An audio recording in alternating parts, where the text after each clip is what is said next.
ओम शांति। आज प्यारे मीठे बाबा की मुरली मंथन की डेट है 7 जनवरी 2025। तो आज मीठे बाबा अपने बच्चों से कह रहे हैं, मीठे बच्चे, तुम अपने को संगम युगी ब्राह्मण समझो तो सतयुगी झाड़ देखने में आएंगे और अपार खुशी में रहेंगे। बाबा कह रहे हैं, तुम अपने को संगम युगी ब्राह्मण समझो तो ये सतयुगी झाड़ ने तुम्हें देखने में आएंगे और तुम अपार खुशी में रहो। कहीं भी हम जाते हैं, हाँ, जैसे मंदिर गए, तीर्थों पे गए या कभी अपने घर को लौटते हैं, तो जब एकदम नजदीक पहुंचने को होते हैं, हमें घर का कुछ शिखर या कुछ रोड या कुछ दिखाई देता है तो हमें कितनी खुशी होती है ना। लगता है ना कि अरे अब पहुंचने वाले हैं। ठीक है, तो उसी तरह से बाबा कह रहे कि हमेशा इस ध्यान में रहो, अपने आप को संगम युगी ब्राह्मण समझो, क्योंकि संगम के बाद हम सिर्फ सतयुग में ही पहुंचेंगे। ठीक है, नेक्स्ट स्टॉपेज सतयुग है। तो सतयुग की झाड़ देखने में आएगा तो अपार खुशी मिलेगी कि हम सतयुग जा रहे हैं, स्वर्ग जा रहे हैं। हाँ, प्रश्न है, जो ज्ञान के शौकीन बच्चे हैं उनकी निशानी क्या होगी? जो ज्ञान के शौकीन है उनकी निशानी बाबा बता रहे हैं। उत्तर है, वे आपस में ज्ञान की ही बातें करेंगे, कभी परचिंतन नहीं करेंगे, एकांत में जाकर विचार सागर मंथन करेंगे। तो आपस में ज्ञान की ही चर्चा करो, फालतू व्यर्थ बातों में ना कुछ नहीं रखा है, क्योंकि इससे हमारे समय, शक्ति, श्वास, संबंध सब नष्ट हो रहा है। और कहते हैं ना, जब तक मन के भाव हर हालत में सकारात्मक और धन्यवाद की स्थिति में नहीं होंगे, हमारे मन के भाव में सुख और शांति का अभाव बना रहेगा। अपने मन के भाव पर ध्यान दें और मुरली सुने, पढ़े पढ़े और पढ़ाए। ठीक है, बस यही है जो हमें हर चीज से फ्री कर देता है। कोई भी बात है, टिकता नहीं। ठीक है, तो आपस में ज्ञान की बातें करेंगे। दूसरा प्रश्न, इस सृष्टि ड्रामा का कौन सा राज तुम बच्चे ही समझते हो? इस सृष्टि ड्रामा का कौन सा राज तुम बच्चे ही समझते हो? उत्तर, इस सृष्टि में कोई भी चीज सदा कायम नहीं है सिवाय एक शिव बाबा के। इस सृष्टि में कोई भी चीज सदा कायम नहीं है सिवाय एक सत्यम शिवम सुंदरम के, क्योंकि वही तो सदा कायम है, सदा शिव है, सदा कल्याणकारी है, सदा सत्य है। शिवम अर्थात सुंदर, है ना। पुरानी दुनिया की आत्माओं को नई दुनिया में ले जाने के लिए कोई तो चाहिए ना, कोई तो होगा जो हमें ले जाएगा नरक से स्वर्ग की ओर। तो यह ड्रामा का राज सिर्फ तुम बच्चे समझते हो, क्योंकि तुमने पहचान लिया अपने माँ बाप को। ओम शांति। रूहानी बच्चों प्रति पुरुषोत्तम संगम युग पर आने वाले बाबा हमें समझा रहे हैं। ये तो बच्चे समझते हैं हम ब्राह्मण हैं, अपने को ब्राह्मण समझते हो तो ये भी भूल जाते हो? बाबा पूछ रहे हैं। ब्राह्मणों को अपना कुल तो नहीं भूलता है। कोई अपना नाम भूल जाता है क्या, कि मैं क्या नाम कहूँ? कोई आपसे नाम पूछे तो आप सोचने लगते हो क्या नाम है मेरा? ऐसा नहीं है ना। इसलिए बाबा कह रहे कि अपना ब्राह्मण कुल को तो समझ रहे हो ना, कि हम संगम युग पर हैं, भगवान से पढ़ रहे हैं। तो तुमको ये जरूर याद रखना चाहिए कि हम ब्राह्मण हैं। एक बात याद रहे तो भी बेड़ा पार है। ये भी याद रहे कि ब्राह्मण है, तो भी बेड़ा पार है, स्वर्ग तो बाबा पहुंचा ही देंगे। संगम पर तुम नई नई बातें सुनते हो तो उसका चिंतन चलना चाहिए, जिसको विचार सागर मंथन कहा जाता है। विचार सागर मंथन, विचार है ना सागर के समान, काफी सारे लहरें आती, ऊंची नीची छोटी मोटी लंबी टेढ़ी। हाँ, ये विचारों की लहरें आती हैं, जिसमें हम ना उलझ कर फंस करके उसी में बह जाते हैं। हमारे विचार ही हैं जो हमें दुख और सुख देते हैं, कोई दूसरा नहीं देता। किसी में इतनी ताकत नहीं है, किसी को इतना वैल्यू नहीं देखी कि वो आपको दुख दे दे, भले कैसी भी परिस्थिति हो। लेकिन हमारे मन का सुख हमारे विचारों में है। और कहते हैं ना, उस उड़ान से उम्मीद है मुझे जो मेरी खुद की होगी। अपने विचारों की उड़ान ऐसी रखो ना कि बस उस पतंग की डोर सिर्फ भगवान के पास हो, किसी देहधारी के पास नहीं। ठीक है, बातें हो गई। अरे आना था ड्रामा में हो गया, ड्रामा में सब नूंद रहता है, सब में कल्याण है, यह समझकर आगे बढ़ जाना है। यही है ब्राह्मणों के लक्षण। और इसी को कहते हैं विचार सागर मंथन। अच्छी अच्छी बातें मंथन करो, नेगेटिव को मत होगे तो फिर और गिरते ही चले जाओगे। जबकि तुम तो हो रूप बसंत, तुम्हारी आत्मा में सारा ज्ञान भरा जाता है, तो रत्न निकालने चाहिए ना। हाँ, आत्मा में ज्ञान है, ज्ञान को मत हो। घी को मथेंगे तो क्या निकलेगा? मक्खन निकलेगा, है ना।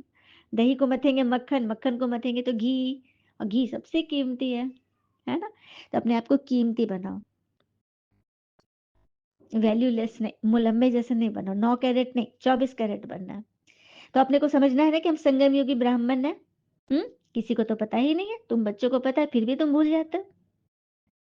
तो बस याद रखो, अंदर में रिपीट चलना चाहिए, हम संगम युग पर है, हमारे सिवाय किसी को पता नहीं है। संगम युग की पढ़ाई टाइम तो लेती है।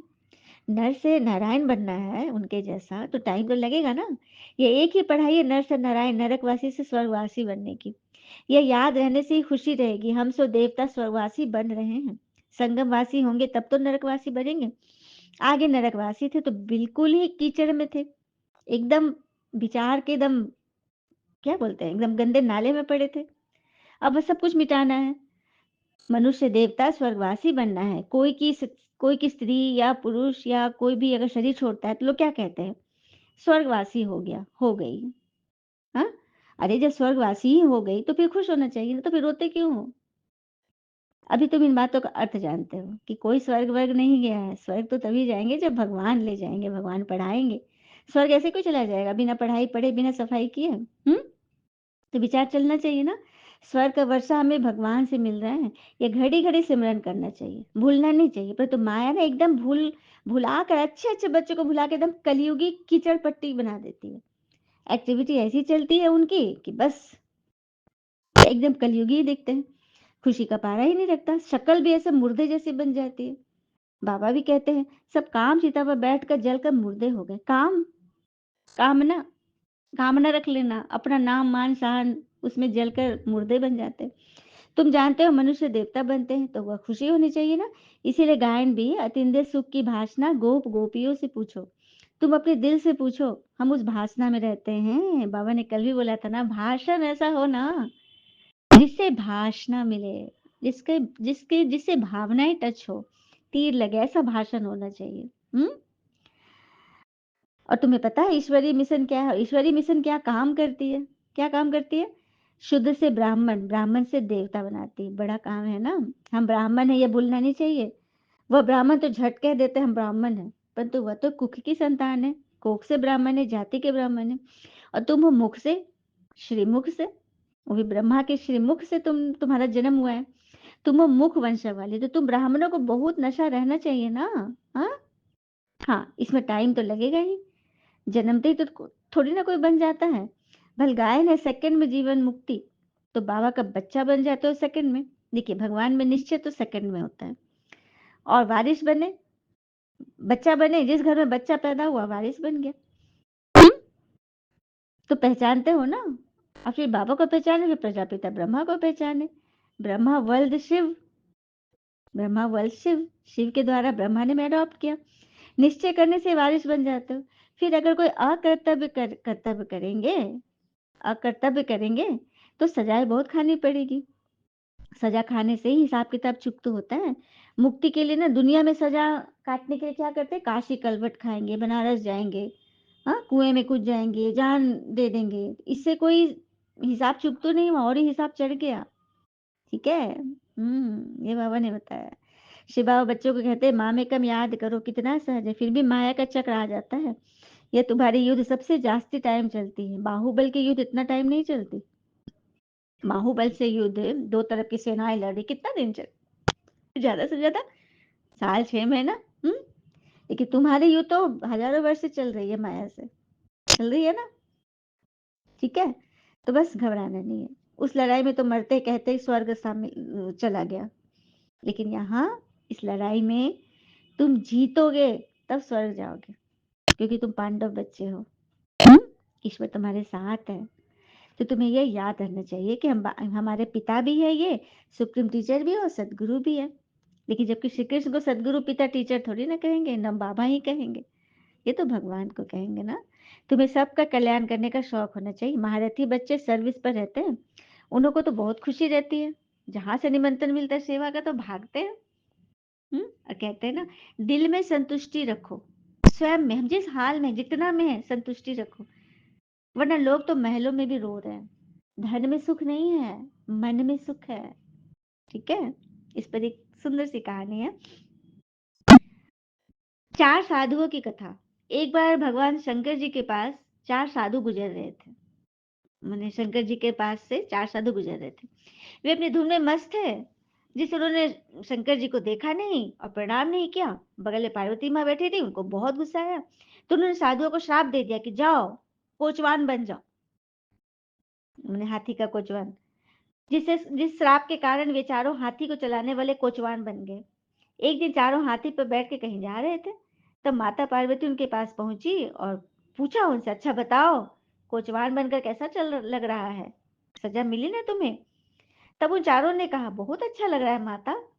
तो माता बोली, पहले तो तुम साधु थे, चाहो तो तुम्हारी पूजा होती थी, अब हाथी हाँक रहे हो, फिर भी कह रहे हो अच्छा लग रहा है। तब उन साधुओं ने कहा, इससे क्या फर्क पड़ता है माता, हमारा तो केवल बाहरी रूप ही बदला है ना। किसी नाटक में अगर कोई चौकीदार और फिर बाद में राजा बन जाए तो उससे उसका अंतर थोड़ी पड़ेगा, वो तो नाटक का चोला होता है। माता को उन पर और गुस्सा आया और श्राप दिया कि जाओ, अब ऊंट बन जाओ। फिर वे ऊंट बन गए। एक दिन वो चारों कहीं जा रहे थे और अपनी लंबी गर्दन से पेड़ की पत्तियां तोड़कर खा रहे थे। तभी वह माता पार्वती जी पहुंची और बोली, अब बताओ, ऊंट बनकर कैसा लग रहा है? तब वे बोले, अब तो और अच्छा लग रहा है माता, न नहाने की फिक्र है न खाने की, बस मस्त पत्तियां खाते रहो, घूमते रहो। माता पार्वती ने सोचा, ये तो हद हो गई भैया, इनका तो कुछ बिगड़ता ही नहीं है। तब वे शंकर जी के पास पहुंची, बोली, प्रभु, वे साधु किस मिट्टी के बने हैं, उनको तो किसी बात की तकलीफ ही नहीं हो रही है। पहले कोचवान बनाए, फिर ऊंट, फिर भी वो सुखी है। तब शंकर जी ने कहा, पार्वती, वे साधु आत्मज्ञानी हैं, वो खुद को आत्मा मानते हैं। उन्हें कोई फर्क नहीं पड़ता कि वे किस शरीर में हैं और किस बात से हैं, क्योंकि वे शरीर आज है, कल नहीं। लेकिन आत्मा तो अजर अमर अविनाशी है ना। इसी प्रकार चाहे तुम बिल्ली बनो, राजा बनो, कंगाल बनो, रोगी बनो, भोगी बनो, पहलवान बनो, इससे कोई फर्क नहीं पड़ता। न बनता है न बिगड़ता है, लेकिन व्यवहार के बदलने से सब कुछ बिगड़ जाता है। इसलिए अपना व्यवहार और विचार को बचा के रखो, किसी पर कुर्बान मत करो। ठीक है, किसी के लिए फंसो मत, डरो मत, भगवान तुम्हारे साथ है, तो फिर डरने की क्या बात है ना? ईश्वर को याद करो। ठीक है, तो ये है हमारी मन की दशा, भगवान हमें यही सिखा रहे हैं। और महारथी बच्चे जो होंगे ना, वो सर्विस पे तत्पर रहेंगे, उनको कल्याण करने का बड़ा शौक रहेगा कि कैसे किसी का कल्याण करते है ना। प्रदर्शनी में भागेंगे, मत, और कल भी बाबा ने बोला था, प्रदर्शनी में तो लाखों बच्चे निकलते हैं, है ना। डायरेक्शन मिला और बस पहुंचे ईश्वरीय मिशन पे, है ना। बाबा भी खुश होता है, कह रहे ये तो बहुत अच्छी सर्विस करते हैं। तो अपने दिल से पूछना चाहिए, हम सर्विस करते हैं या गिरते हैं? हम्म, कहा जाता है God on God fatherly service. तो क्या हम हमेशा सर्विस पर है? स्वयं की सर्विस करें, अपने मन को संवार रहे हैं, उठा रहे हैं, हम्म हम्म उसे मन मीत से मिला रहे हैं परमात्मा। तो आदि मध्य अंत की नॉलेज भगवान ने हमें दी है, हमारा नाम ही है सुदर्शन चक्रधारी, तो उसका चिंतन चलना चाहिए ना। सुदर्शन चक्र रुकता क्यों है? क्यों रुक जाता है? तुम तो चैतन्य लाइट हाउस हो, तुम्हारी महिमा तो बहुत गाई जाती है। बाबा में याद दिला रहे हैं, ज्ञान और योग बल से तुम कार्य करते हो, इसमें योग बल का बहुत प्रभाव है, योग में ही शक्ति है। और प्राचीन भारत का योग ही मशहूर है, जो तुम अभी सीख रहे हो। सन्यासी तो हठ योगी है, हठ योग सिखाते हैं, राजयोग तो कोई सिखा ना सके। स्वयं पर राज करना क्या कोई साधु सन्यासी सिखाएंगे क्या? हाँ, यह ज्ञान तो है ही बाबा के पास, ज्ञान से ही तुम जन्म लेते हो। गीता को माई बाप कहा जाता है, माता पिता है ना, तुम शिव बाबा के बच्चे हो। फिर माता पिता चाहिए ना। मनुष्य तो भल गाते हैं परंतु समझते थोड़ी है। बाबा समझाते हैं इसका अर्थ कितना गुह्य है। हाँ, कितना गुह्य है ना, गॉड फादर कहा जाता है। फिर माता पिता क्यों कहते? तो माता हो गई हमारी ये ब्रह्मा, मदर ब्रह्मपुत्रा, हमारी बड़ी माँ अर्थात ब्रह्मा। फिर बाबा ने कहा, सभी लिखते हैं बाबा, याद की यात्रा बहुत डिफिकल्ट है, घड़ी घड़ी भूल जाते हैं, कोई ना कोई पॉइंट पर हारते हैं। तो यह बॉक्सिंग है ना, माया और ईश्वर के बच्चों की, सुना। जो अच्छे अच्छे महारथी बच्चे हैं उनके साथ ही बॉक्सिंग है। देखिए, कमजोर के साथ खेलने में थोड़ी ना माया को मजा आएगा। हाँ, महारथी बच्चों को ही पकड़ती है, इसलिए संभलना है। फिर बाबा कहते, माया पे जीत पाकर ही तुम कर्मातीत अवस्था में जाओगे। पहले पहले तुम आए हो कर्म संबंध में, सत्युग में हमारे कर्म संबंध है, फिर धीरे धीरे हम कर्म बंधन में आ जाते हैं। बंधन उसको कहते हैं ना, किसी बात में मन फंस गया, अटक गया, भटक गया, लटक गया, गिर गए, बीमार हो गए, ये सब है कर्म बंधन। कर्म संबंध अर्थात कोई बात है, होना था हुआ, ड्रामा में पार्ट था, इसमें कल्याण छिपा है, उसमें उसे कल्याणकारी दृष्टि से देखो। कल्याण छिपा है, कुछ ना कुछ हमें बहुत बड़ा कुछ सबक है जो हमें कुछ सिखा रहा है। ठीक है, तो ऐसा समझने वाले कर्म संबंधी होते हैं, नहीं तो फिर बंधन में ही बंधे रहेंगे। और कर्म बंधन में न सुख होगा ना प्राप्ति होगी, कुछ नहीं होगा। तो संबंध में आ जाओ, ठीक है? नई दुनिया जब थे नई दुनिया में जब थी तो तुम मालिक थे ना, पवित्र थे, अभी पुरानी दुनिया में पतित हो पड़े हो। फिर तुम देवता बनना है, तो ये सब याद करते रहो। मुझे याद कर तुम्हारे पाप मिट जाएँगे, तुम अपने घर में आ जाएँगे वाया शांति धाम। कैसे जाएँगे हम घर में? शांति धाम। पहले शांति धाम जाएँगे, फिर सुख धाम में आएँगे। मैं पतित पावन तुमको पवित्र बना रहा हूँ घर आने लिए। ऐसी-ऐसी बातें करनी होती ना, तुम अपार खुशी में भर जाओगे। तुम्हारा योग बल बहुत नामी-गिरामी जो मैं सिखलाता हूँ। इसमें शरीर से कुछ भी करने की दरकार नहीं, तो सारा दिन इन बातों को मंथन चलना चाहिए, सारा दिन। बस यही समझते रहो कि मैं भगवान पढ़ा रहे, भगवान आए मैं पतित से पावन बनाने, फिर भी हम पतित बन जाए, दुखी हो जाए, तो फिर बाबा क्या कहेंगे? क्या हम बाबा के लायक बच्चे कहलाएँगे फिर? हुँ? बाबा को याद करने से भी खुशी होगी। बाकी वो लोग जो करते रहते हैं, वो सब बेसमझी में करते हैं। ये जप, ये तप, ये हठ योग, तुम्हें तो सब पता है कि भगवान कैसे मिलते हैं। बाबा अगर अपने बच्चों को आप ही पढ़ाते हैं, तो समझना चाहिए ना, कैसे माया पे जीत पाते हैं और फिर कैसे हार खाते हैं। ये सारा कंट्रास्ट खुद समझना चाहिए। हार खाने से 100 गुना दंड पड़ता है। सतगुरु का निंदा नहीं कराओ, नहीं तो ठौर नहीं मिलेगा। खुद ही गिर जाएँगे, कोई आसन नहीं मिलेगा। बाबा कहते हैं, हम तुमको नर से नारायण बनने की कथा सुनाता हूँ। इसको गीता भी कहते हैं, अमरनाथ की कथा भी कहते हैं, तीसरा नेत्र बाबा ही देते हैं, जिससे हम सब कथा समझ जाते हैं कि हमारे ही जीवन की गाथा है। हम देवता बनते हैं तो गुण भी ज़रूर होने चाहिए ना। इस सृष्टि में कोई भी चीज़ सदा कायम नहीं है। बाकी तो सबको नीचे आना ही है, परंतु वह भी संगम पर आते हैं, सभी को वापस ले जाते हैं।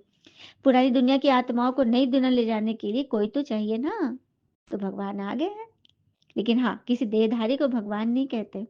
एक बात मैं बताऊँ, बुद्ध देवता के बारे में, महात्मा बुद्ध के बारे में।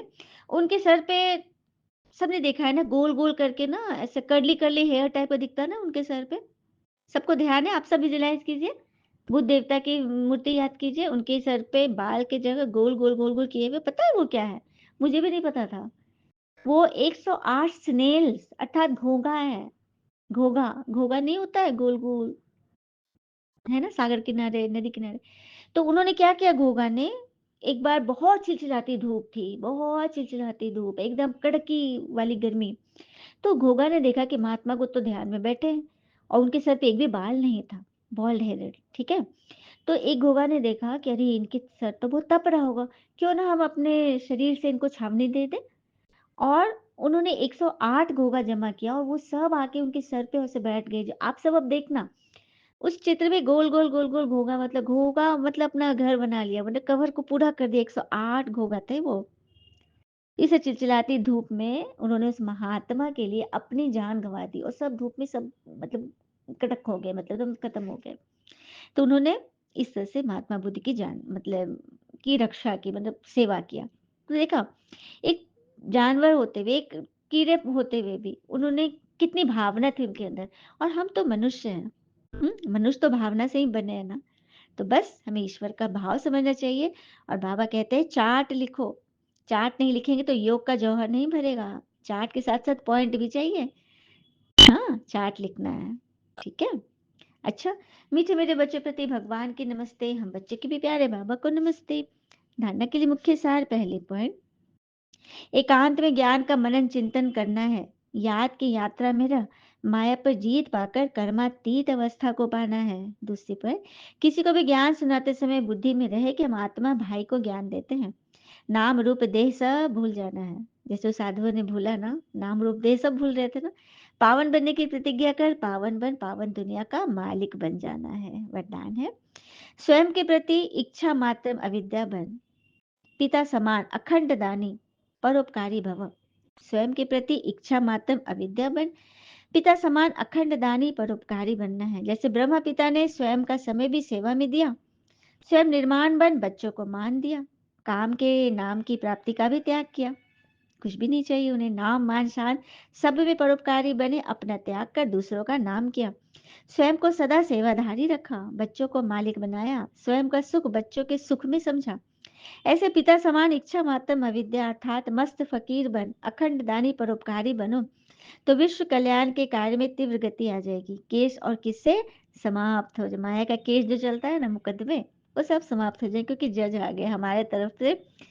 फैसला देने के लिए। तो स्वयं के प्रति कोई इच्छा नहीं रखो, इच्छा से अवेद्या हो जाओ, तो पिता समान अखंड दानी परोपकारी बनेंगे। स्लोगन, ज्ञान गुण और धारणा में सिंधु बनो, स्मृति में बिंदु बनो। जब बिंदु बनेंगे ना, मैं आत्मा हूँ, तो ज्ञान गुण और धारणा में सिंधु ऑटोमेटिक बन जाएंगे। धारणा साकाश की पॉइंट है, सभी बच्चे अपने शक्तिशाली श्रेष्ठ संकल्प द्वारा सकाश दो, कमजोरों को बल दो, अपनी पुरुषार्थ का समय दूसरों को सहयोग देने में लगाओ। दूसरों को सहयोग देना अर्थात अपना जमा करना। अभी ऐसी लहर फैलाओ, देने में ही लेना समाया हुआ है। अच्छा, ओम शांति। शुक्रिया बाबा, शुक्रिया बच्चे।